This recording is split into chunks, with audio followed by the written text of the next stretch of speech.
Okay, we got it. Thank you all. Clearly, we are recording today. But today we are going to be talking about building and assessing leadership skills.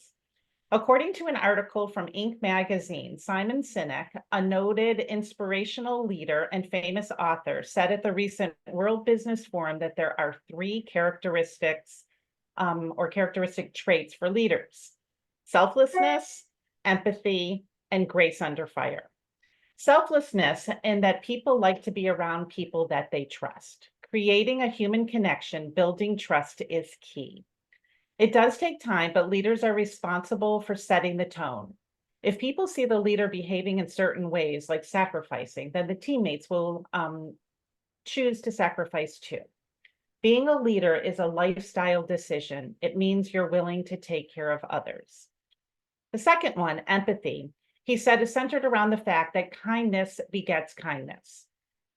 Small things like holding the doors open or letting someone get into your lane or pouring someone a cup of coffee. He said that really shows that you're putting others ahead of yourself. And that is the practice of leadership. And the third one, grace under fire. He talks about this as the fact that stress and anxiety are enough to make people dishonest and to sabotage their performance. When your body is flooded with cortisol, or the chemical that produces anxiety, you biologically restrict empathy and trust. Don't be that kind of boss. Don't be that kind of leader. You should not be the one inducing fear and anxiety, or you will never get to the stage of trust.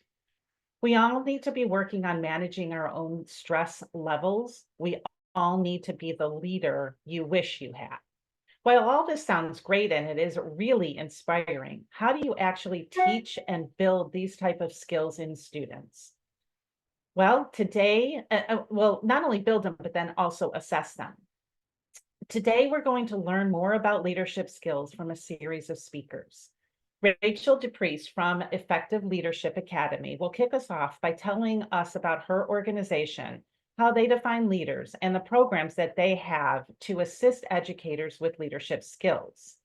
Matthew Giorgio from GoVenture will describe and show us his leader simulator game, where students get the opportunities to step into a variety of leadership scenarios and see what impacts their decisions make.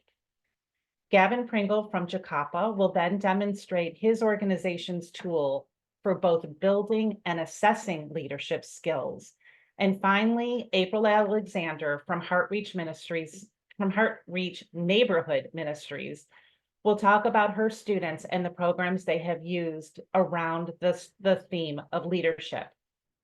As you know, we are recording this, and one of the reasons why we're recording this is so that we can send it to you, as well as all of the slides that all of the speakers are presenting today in a follow-up email. Feel free to ask questions during the presentations. Use the chat function. Do what you need to do to get your questions noticed and answered. We will make sure that we have enough time to answer all the questions, and I always stay on at the end of the session to make sure that we can extend our time and to make sure that your question is answered. Lastly, a quick shout out to Kelly Bigger for reminding me about Simon Sinek, and a thank you to Miley Cyrus for the opening music, The Climb, all about reaching new heights, perseverance, a little inspirational, a little leadership, and just a kind of catchy tune. Hope it doesn't get too much in your ear as an earworm, but I thought it was an appropriate music for today's talk. With that, I'm going to turn it over to Rachel and Effective Leadership Academy. Thank you. Hi, everybody. 1 second here. I'm just going to share my screen. There we go. So my name is Rachel DePriest. I am with ELA, which is Effective Leadership Academy. I am a facilitator and a coordinator as well for our virtual programs. Before we get started, though, I want to tell you about who we are. Effective Leadership Academy is an educational nonprofit. We're based in Cleveland, Ohio, and we partner with schools to enhance the skills of the whole child, to really focus on those 21st century skills, those soft skills that students need when they go out into the world. We have worked with, and this number is out of date every time I show it because we just keep going to more schools, but over 50,000 students we've worked with, over 240 community partners.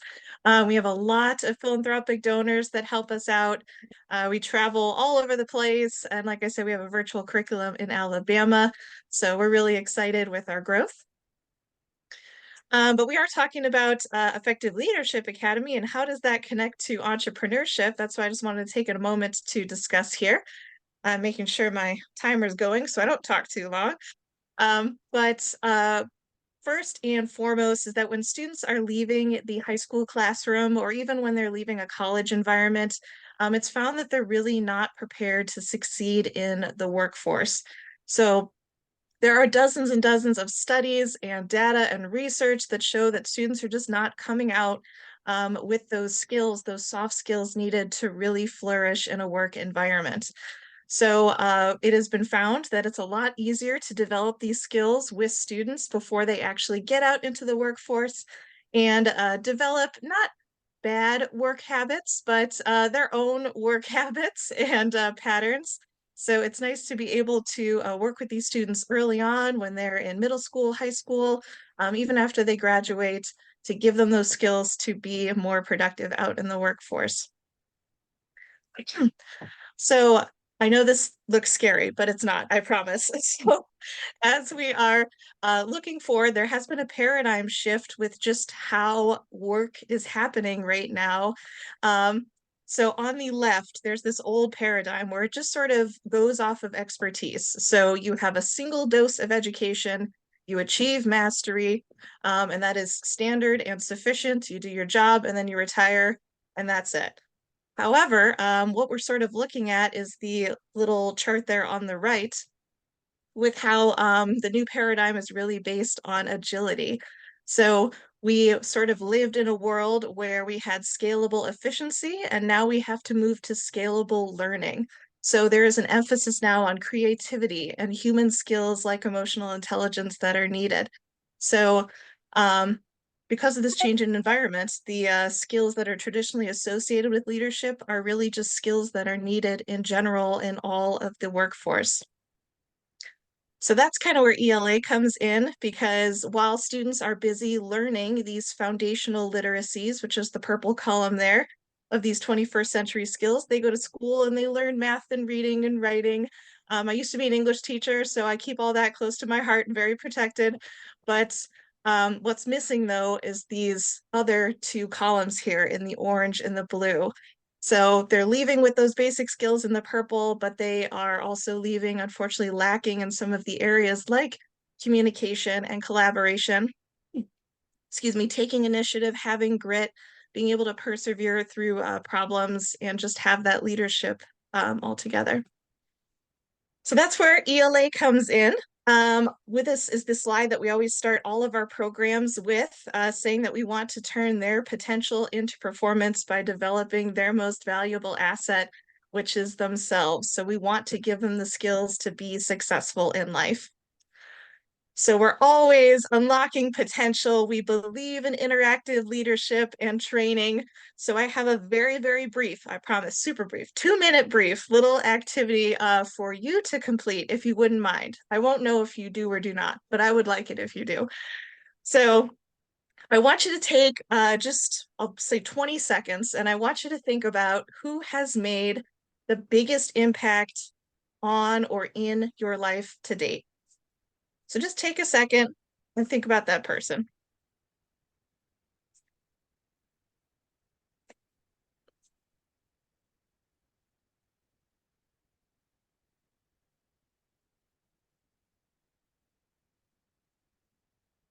Okay, and when we have that person in our head, I want you, you could either just do this mentally or you could jot it down, but think about the top 5 qualities or traits of that person that had made such a big impact on your life. Oh, and we have sound. I didn't realize we're very spicy with our sound here. We don't need all that. Hold on, hold on, hold on. Well, I guess you just get to listen to it now. I can't hear it. Oh, Okay, then we're fine. But just think of those five qualities. Sorry if you could hear it here on my end.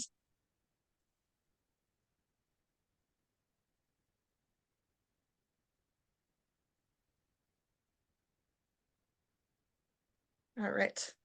You missed out on the spicy music, but that's okay. I didn't realize it was making sound. But so hopefully you have those five qualities just sort of in the back of your mind. And with those five qualities that you've listed about that person, I want you to either mentally or you could just jot it down, think about how you would categorize those qualities or traits that you assign to that person. So are those qualities and traits, do those fall under the Q, which is the IQ or intelligence?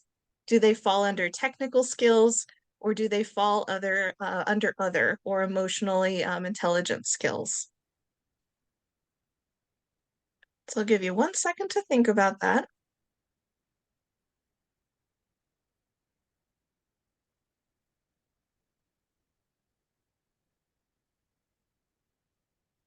And as we label those skills and qualities, this is what I had for my person when I think of somebody that made an impact on my life. I said they were personable, they had a contagious smile, they were a good listener, they were always present and around to support me, and they made me feel important. And when it comes down to labeling all of those qualities, they're all going to fall into that other category. So when I think about people who have made an impact on my life and have left meaning, there might be one or two where you're like, you know what? Yeah, they really were a smart person. They were really skilled in their field. Absolutely. That might make up some of them. But the majority is always going to be those other skills.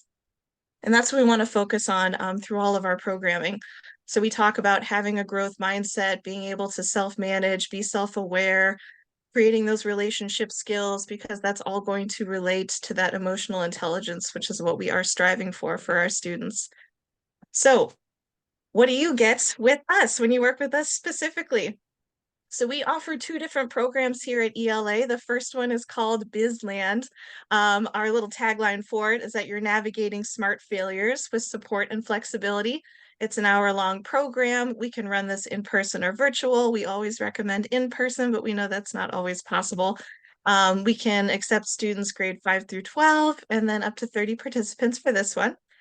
And what BizLand focuses on is that students are going to work together with activities that are purposely set up for them to fail multiple times.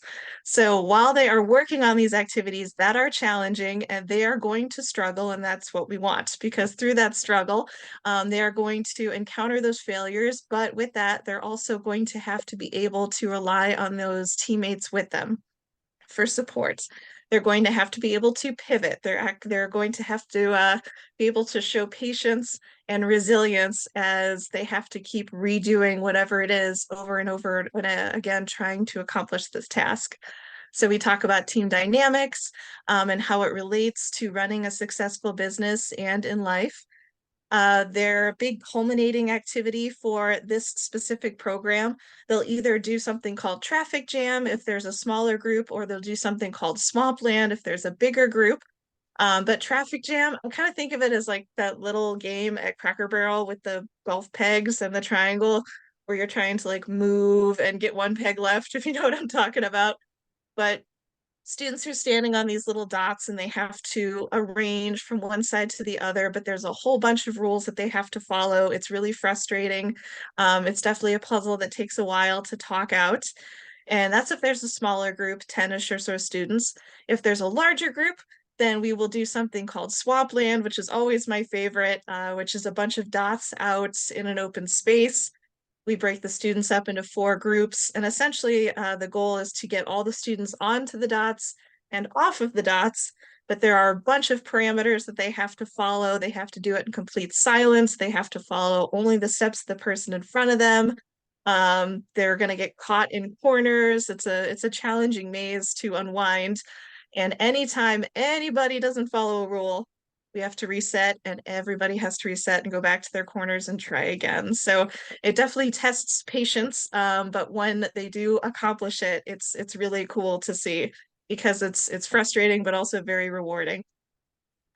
And then our second program that we offer is called Personalities and Pitches. And this is how different entrepreneurial minds can work better together. This is also a 1-hour program. This could be run in person or virtual, and then grades 5 through 12, up to 30 participants as well.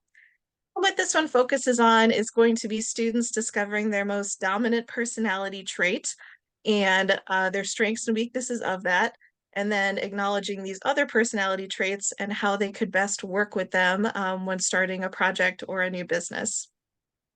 So students will work together, they'll demonstrate some presentation skills and talk about what makes a great entrepreneur.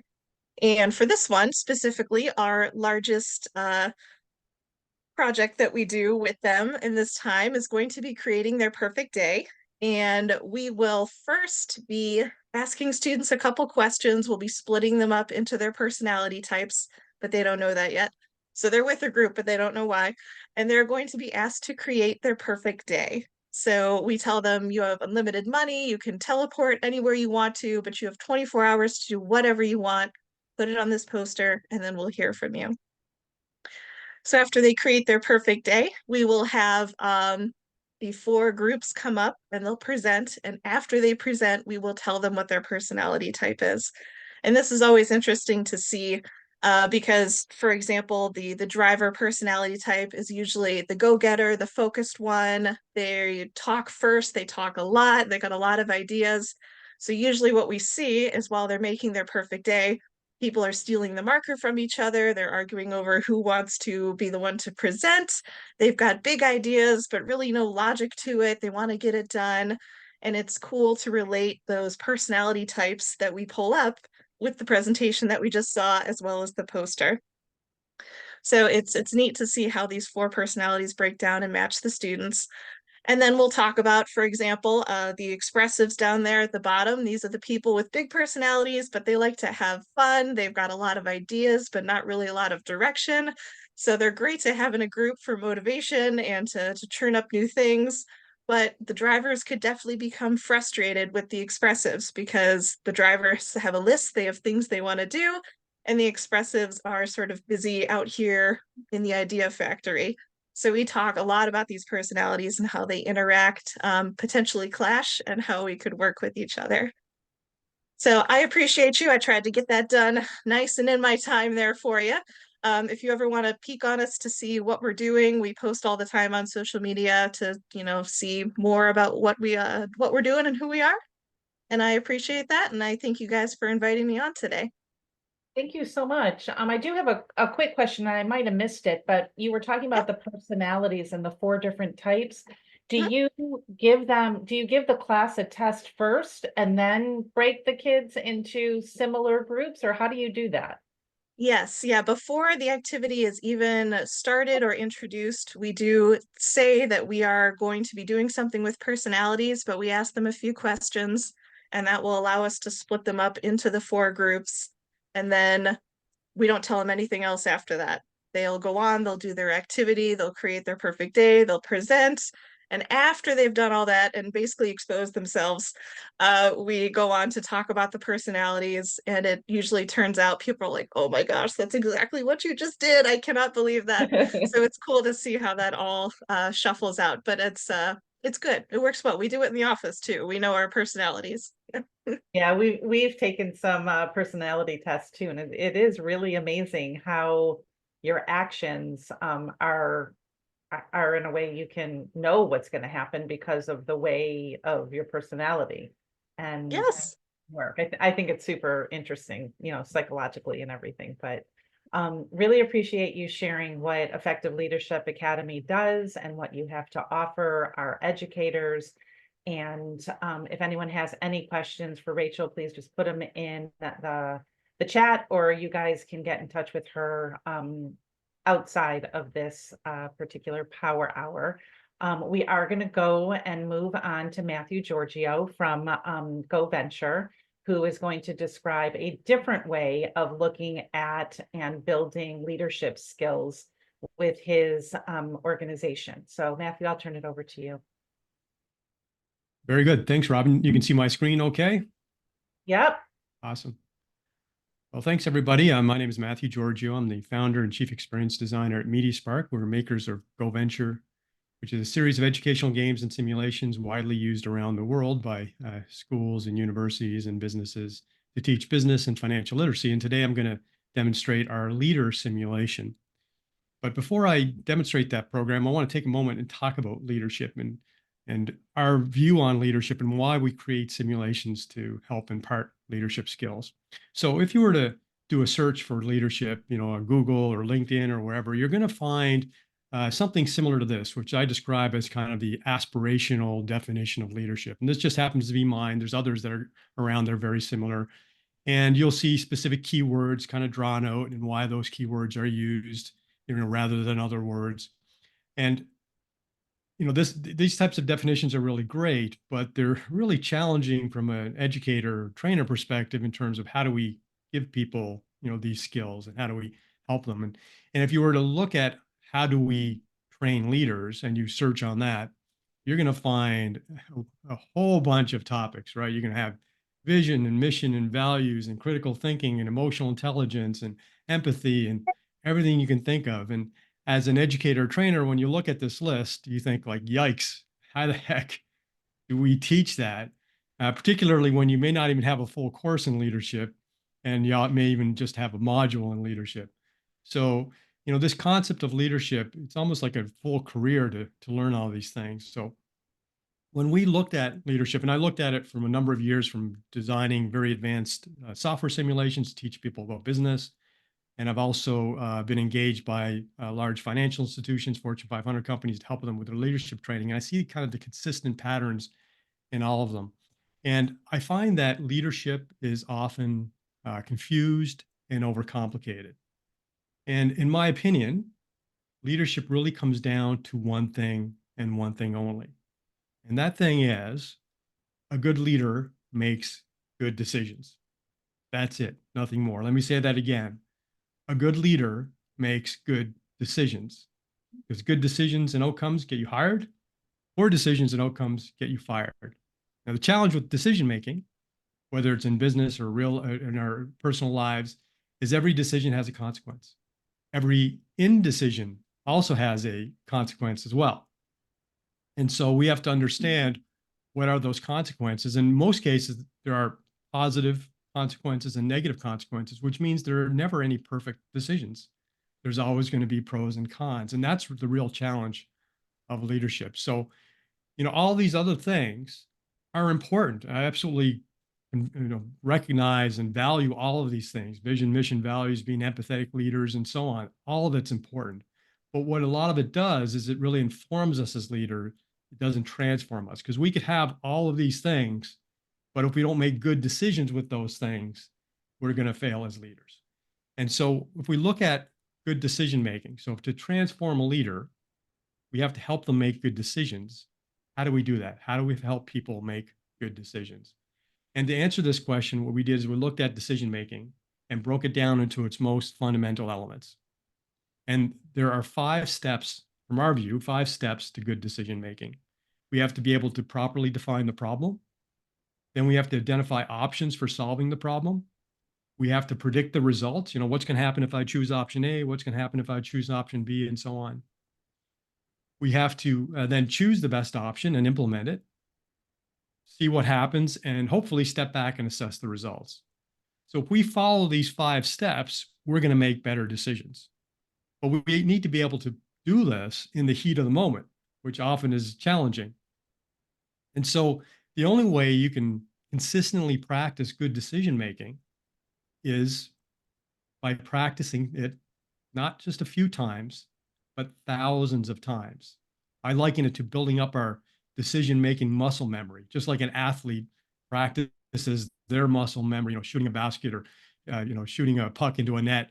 You do it thousands and thousands and thousands of times so that now it becomes a subconscious exercise.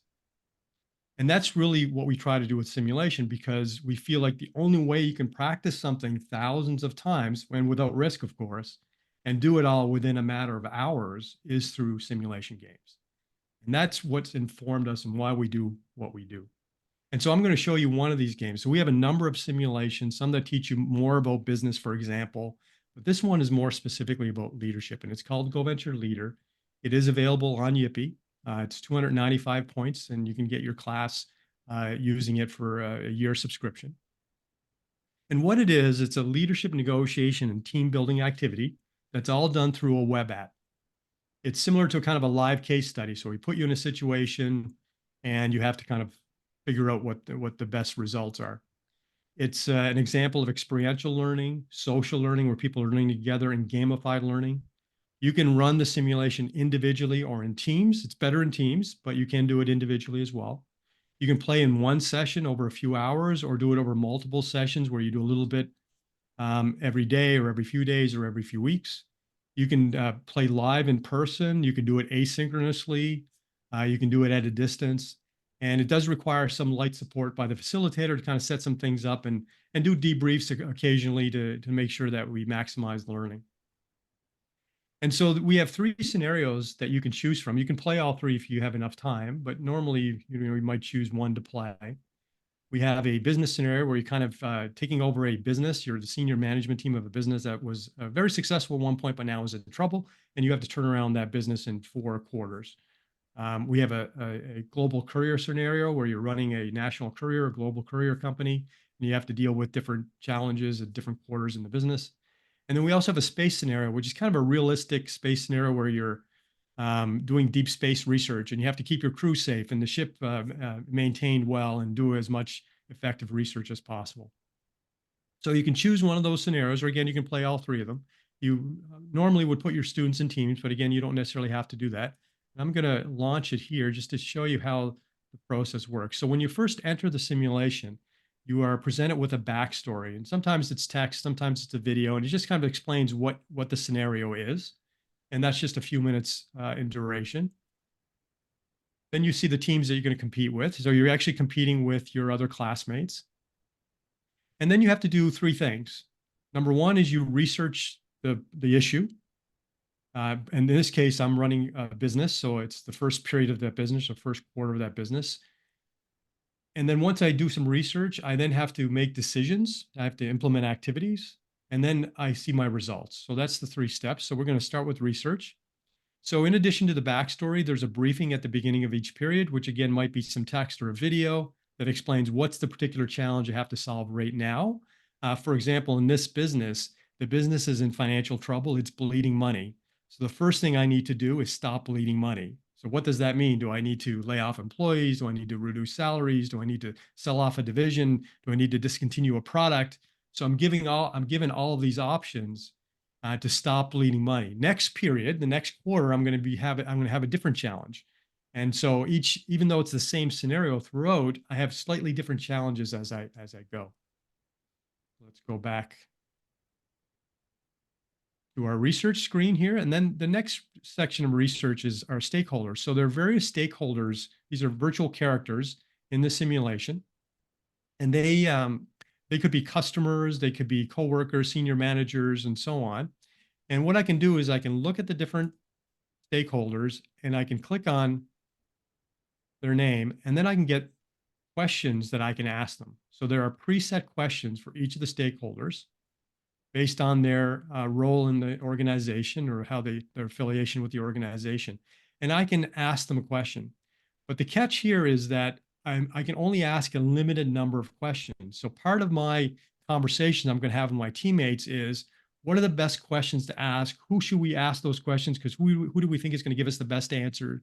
Ideally, we're going to get multiple answers from different people so we can get a more 360-degree view of the issue and have the best information possible to make our decisions. So we would spend some time interviewing these stakeholders and asking them questions, getting answers. So now our research is complete. So now what we're going to do is we're going to go into activities. So the way the simulation works is that we have a number of activities that we can do. And usually there's going to be 20, 30, 40 activities, and I'm scrolling through them very quickly here. So these are activities. Some of them are routine activities that I should normally do when running my business, for example, invest in sales and marketing, and so on. Others are specific to the problem I need to solve this quarter, which is stop bleeding money. And what I have to do is I have to consult with my teammates to decide, well, which one of these things are we going to do? And the reality is each one of them has a specific cost and time associated with it. So as I select activities, there's a little chart here, a little pie chart. It starts adding up and eventually goes to 100%. So even though there may be 20, 30, or 40 activities I have to do, I'm only going to be able to do maybe 15 of them or 20 of them based on which ones I choose and based on the amount of effort that they require. And by doing so, I'm hoping I'm going to solve the problem that I've been posed with at the current period, but also do the routine activities that I need to keep the business running as well and not sacrifice that. But at the end of the day, there's going to be a compromise because you can't do everything. Just like in the real world, we can't do everything. We're always limited by something, whether it's time, money, human resources, whatever it is. And that's what students are faced with here. And so I would choose the activities that I need to do. And I'm given a certain time limit by my instructor. So the instructor might say, you have half hour, an hour to make these decisions with your team. Once all the teams have completed their decisions, the instructor then goes in, presses a button, and the simulation takes everybody's decisions and determines the results. And normally, to determine the results, we're going to display it using a really fun way. Trying to switch my tabs here without closing them. Here we go. So normally you're going to bring up a big screen. We're going to put on some really dramatic music. I don't know if you can hear this, but I'm putting on some dramatic music here. And you're going to reveal the results using this line chart and this table that shows you scores.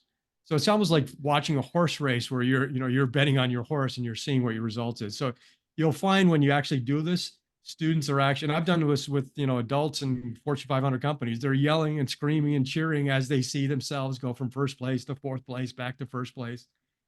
And then they can get a breakdown of all of the metrics in which they're measured by. So I didn't mention that earlier. They're actually measured by certain metrics. So in this simulation, they're measured by things like shareholder perception, customer satisfaction, and so on. And you're measured on each of these metrics. And again, every decision and action you take affects the metrics positively and negatively.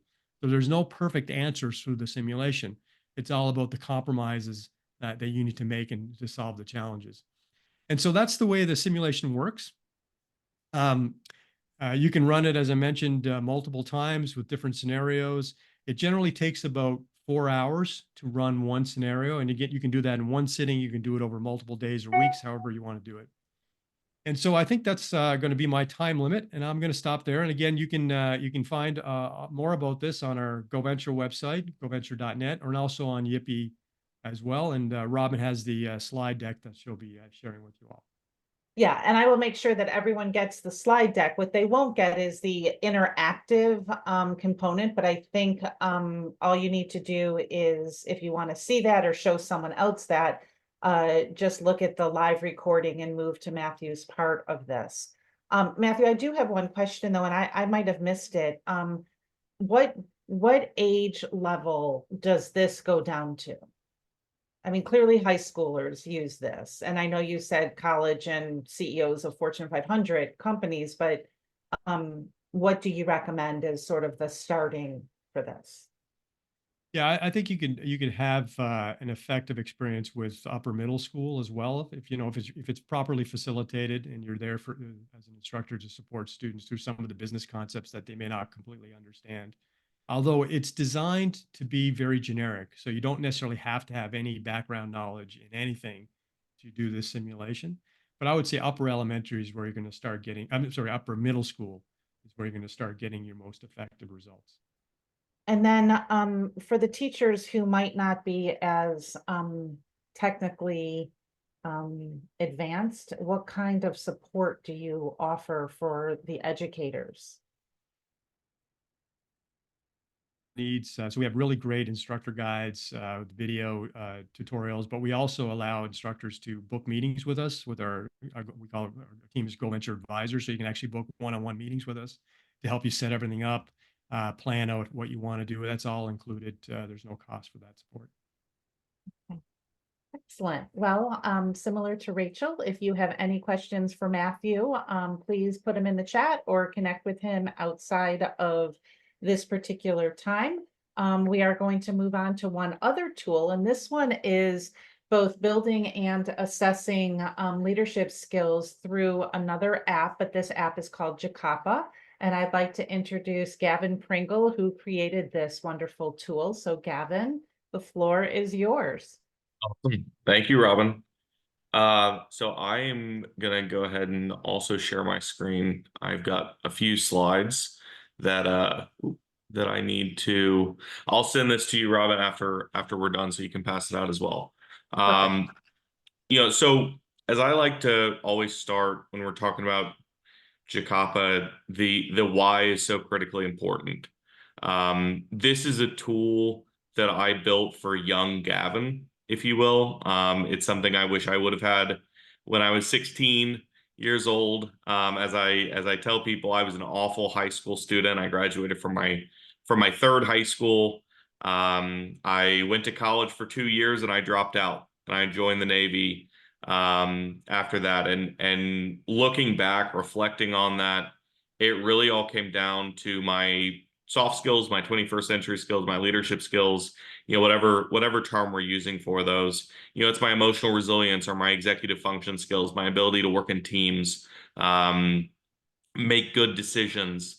Those skills were really underdeveloped when I was a high school and early college student.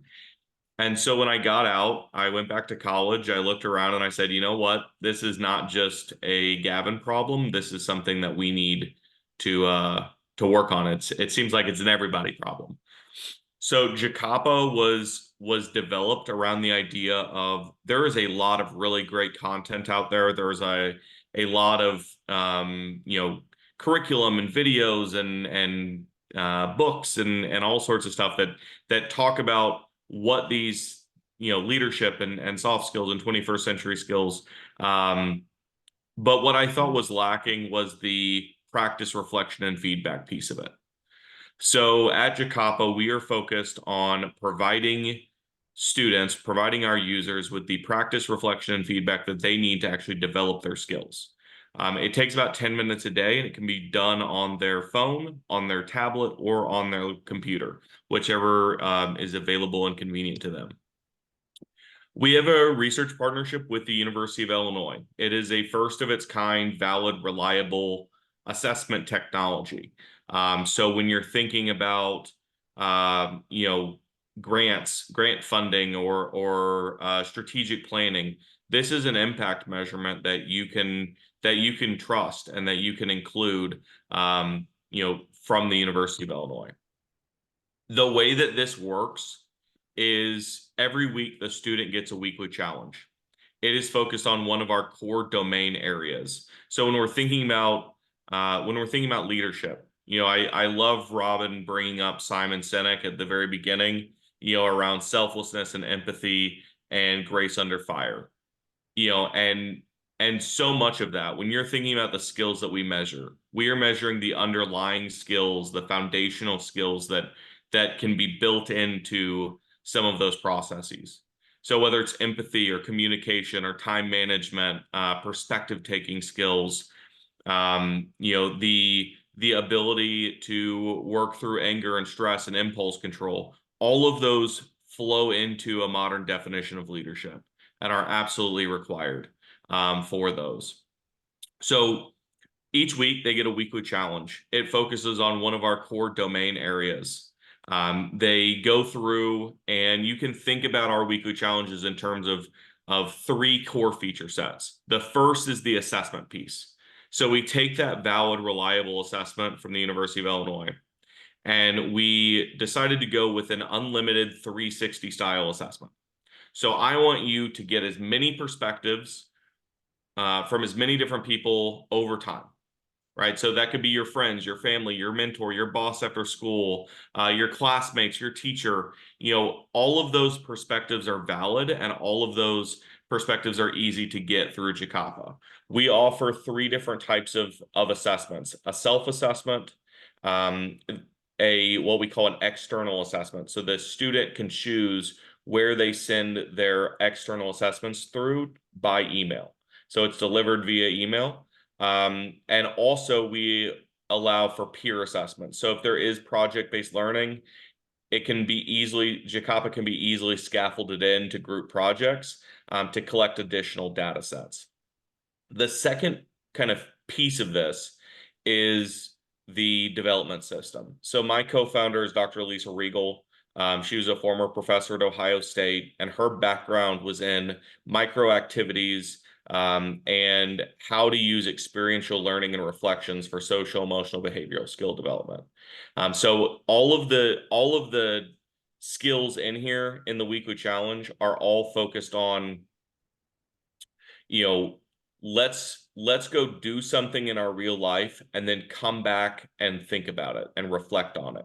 So you can kind of think about it like a fitness tracker for your leadership skills, if you will.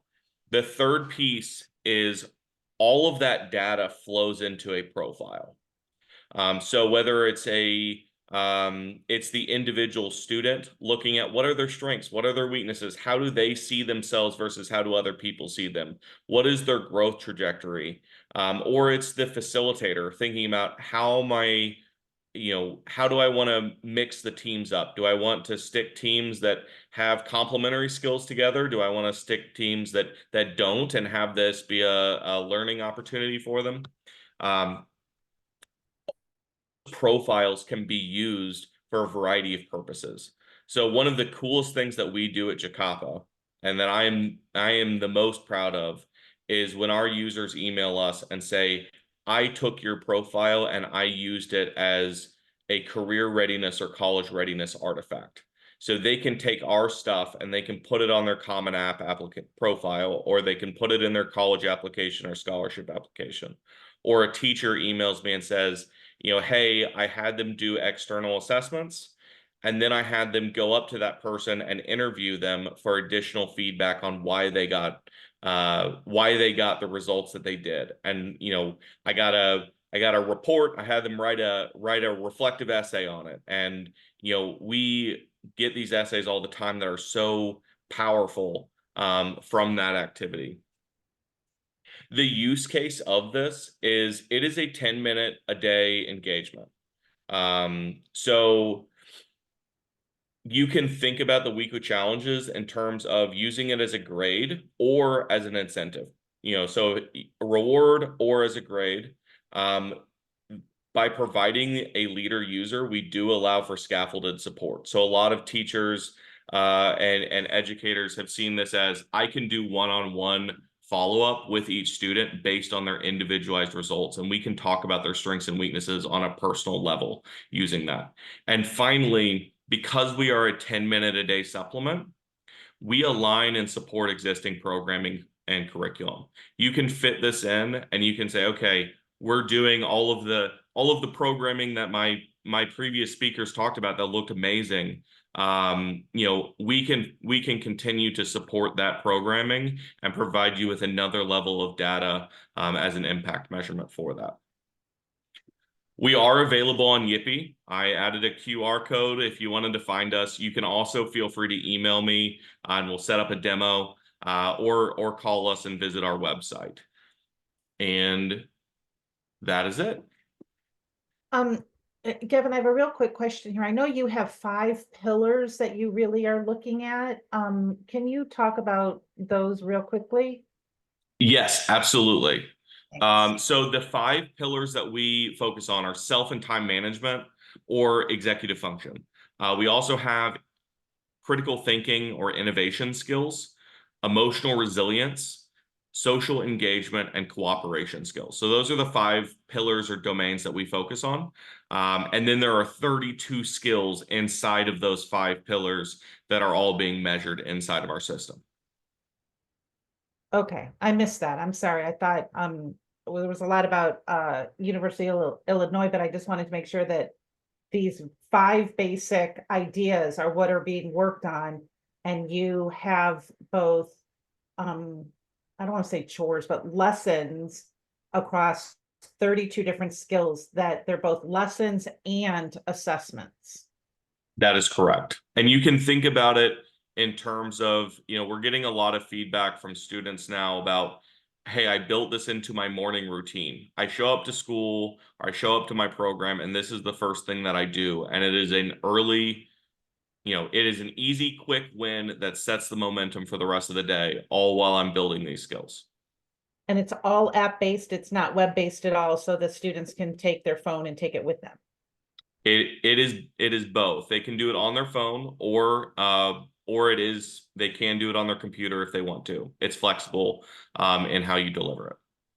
And then my last question is age. What do you Yes. want here? So we have successfully rolled Jakapa out from 6th all the way through college. We don't advise younger than 6 just due to readability issues. There are assessments and reflection exercises, but 6th grade seems to be a sweet spot for us as far as rolling it out. Excellent. Well, thank you for your time and your presentation today. It's really I've had the opportunity to dig deep into this, and it really is a very interesting tool. I love the lesson and the assessment combo for Jakapa. So thank you for presenting it today, Gavin. Absolutely. Now we're going to turn to April Alexander, who's going to talk about some real life experiences with students and what she is doing around leadership skills with her students. So April, I'm going to turn it over to you. Okay, thank you. Oops, just sharing my screen. All right, hi everybody. So I am April Alexander with Heartreach Neighborhood Ministries in Youngstown, Ohio. Let me just get my slideshow here. We work with, so the name of our program, one of our programs, is Ready for Work. Our Ready for Work program really targets students who are in 7th to 12th grade. And so a lot of our students are perhaps low academic. Oops, is it not showing? No, it's showing. You just froze for a second. So sorry. Oh, sorry. Sorry. Okay. So a lot of our students are low academic achievers. Our, Youngstown is one of the lowest academic achieving districts in our state. And so we look at ways to encourage our kids, help them identify themselves as leaders. And so here's how we do it. So a lot of our kids have gone through our Super Kids After School program during the academic year. We are a Christian ministry. We have 3 centers in the area. And so students then apply to become a Ready for Worker. We provide our program in 3 10-week sessions over the academic year. Students earn a small stipend. It's only $75 to $125, $150 per 10 to 12-week session. So it's not a lot of money. We build this as a leadership program. So students may come alongside us and work as counselors, like summer counselors, or academic counselors during after school. They may choose to work 1, 2, or 3 days a week, or rather serve, and then they have a dedicated day of training. In the summer, we partner with our area Job and Family Services for the TANF Summer Youth Program, and our students then are able to earn $13 an hour. And next. Oops, I don't think my slide is. I think there's a little bit of a delay there. Okay, I'm sorry. I'm not. My screen isn't advancing for some reason. My apologies. That's okay. I think there was a bandwidth issue because you froze also. So. Okay. That's okay. There we go. All right, here we are. All right. So students apply, they have an interview, and then they have to have a teacher or an administrator provide a recommendation. Now, we don't simply look at grades. We look at our students involved in their school. Do they show promise? Parents also have to buy in and meet with us and fill out, sign off on the application. And really, it's just a way of parents saying, yes, I want my student to be a part of this program. And I as well am going to partner with you for my students' leadership progression. We look at career, college, or some kind of post-secondary education. So every week, students are focusing on some type of career, college, or post-secondary work. We are Christian, and so a lot of what we do as well is Bible-based, because our Super Kids After School is a Christian after school. And so our kids are also looking at biblical character education. So it is your typical character education, but we are linking it to someone from the Bible, or a tenant from the Bible. And then, of course, they're also looking at financial literacy. Service is a large part of what we do, and so I'm going to talk a little bit more about that. And then we are also trying to build that entrepreneurial mindset, that growth mindset, looking at soft skills and logic and problem solving. And so they get lots of experience with that, working with students in after school. And again, so last year we worked with 53 teens. So we don't work with a large number of teens. We are really trying to work one-on-one with them and in small groups. When I say they come alongside of us, so they're working with us in after school, in summer camp. They're helping to tutor students or read to students. We are really trying to look at and tap into the skills and creativity that our teens have, and then trying to help them develop that. We take them to local colleges and universities and tech schools, all in trying to help them identify skills and match them with some kind of post-secondary education. We partner with various organizations. So OSU Extension, Ohio State University Extension, they provided us with a wonderful curriculum, Real World, Real Money.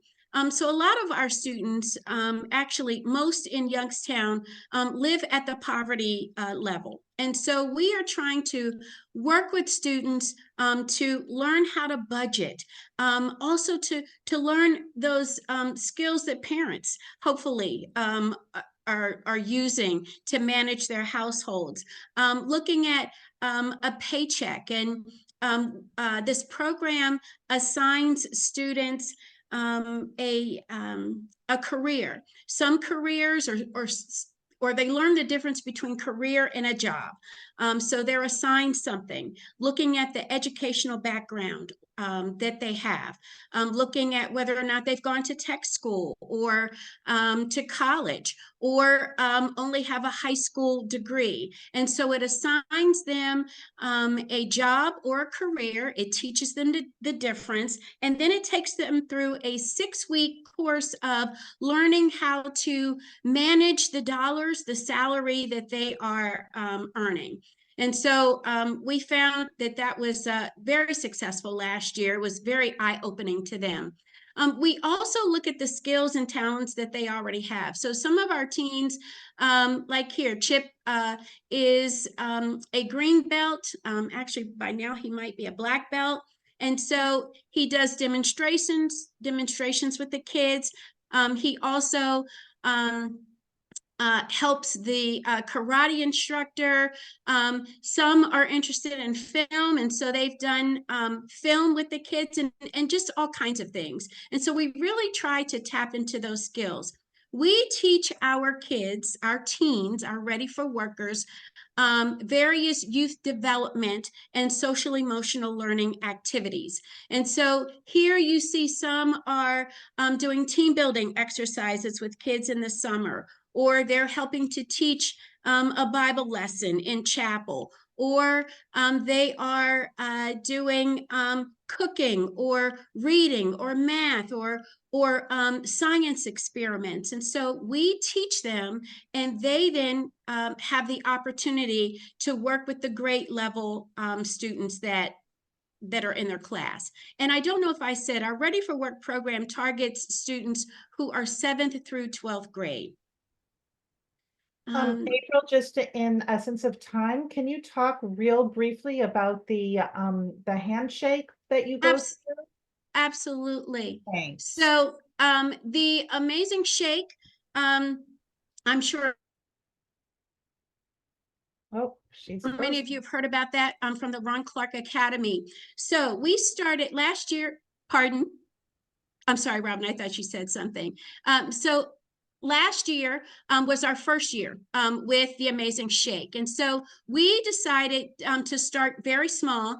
It's looking at, how we teach students how to shake hands, how to have good eye contact and posture, how to introduce yourself, what charm is, how to be engaging, asking questions. So not just talking about yourself, but also then with judges, because we brought in about 36 judges, how you are engaging them, how to network, how to lean in and listen to responses, and then how to pick up on what those judges are saying, the people that you're networking with, and ask a question.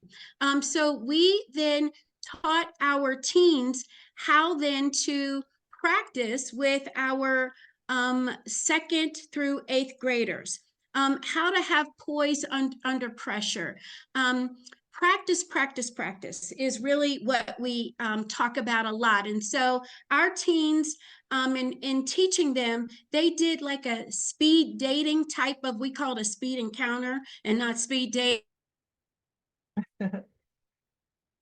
where we're asking a question. They have 1 minute. They're answering that question, they're talking about it, and then they move on to the next person. How to really have confidence and courage. Excuse me. Our teens, then the big day, met judges in the parking lot, asked students questions, the younger students.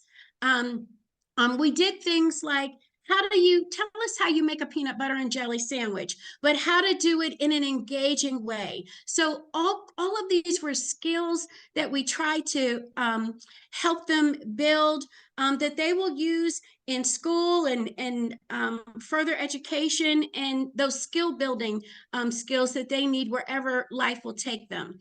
Our judges were so impressed. Our students had an opportunity to meet with lawmakers and educators and judges, and it was such an opportunity that helped them really overcome fear. We practiced with impromptu speech topics with them. And so not only did they do it amongst themselves, but they then practiced with our younger students. So the Amazing Shake, we will do it again. It was one of the best programs that we have ever used, and we are going to expand. While the Amazing Shake might have 30 different events that students can participate in, we started with 4 and will increase to 8 this year. Excellent. So that's it. Yeah, I love how you use the younger students and the older students and gave them all an opportunity to present and to be leaders and to show their strengths. And I think that's a really great lesson for all the students, and how you can take a program like the Amazing Shake that has a large volume of curriculum and tailor it to your needs and use 4 of the 32. So thank you so much for sharing that with us today, as well as your program. We really appreciate having an educator's point of view. It is always very helpful. We've come to the end of our hour, but real quickly before everyone leaves, I wanted to let you know that we have 2 upcoming power hours. The next one is next week, 4 o'clock on the 14th. This is all about the Entrepreneur program, all about real data measuring real skill growth. please join us for that. It is targeted mostly to high school educators, but anyone is welcome to join. And then on Wednesday, not Thursday, Wednesday, April 10th, at 4 o'clock, we'll be looking at using a lemonade stand and how you can teach entrepreneurship through a lemonade stand. And that is targeted for K to 12 educators. Lastly, Evan, if you could put the survey in the chat box, it would be fantastic if everyone could fill out the survey. We do listen and read every comment and want to make sure that we're providing you with the topics that you are interested in learning about. So please fill that out. And finally, everyone will receive 100 YIPI points for joining today so that you can purchase the products that were talked about today if you are in fact in a sponsored area. I am going to end now, but I'm going to also stay on and make sure I talk about YIPI and how to join and any questions that you might have around that, or any questions that you have for any of our speakers or upcoming programs or any other topic in entrepreneurship. So with that, I would like to thank our 4 speakers today. Round of applause for you guys. I learned a lot and really appreciate your sharing your expertise with all of the educator participants and all the participants who are on today. So thank you. And as always, thanks to Robin for putting together this beautiful agenda and seamlessly guiding us through such a thoughtful way to consider leadership and how to assess. I know I got some ideas on the way I'm going to start thinking about and talking about leadership. I heard an interesting quote from someone that I just wanted to share on leadership, wondering if you folks all agree. Leaders show up. Pretty simple. Leaders show up. When you're thinking about, should I go or should I not go? You go. You go. And with that, I thank everyone for attending.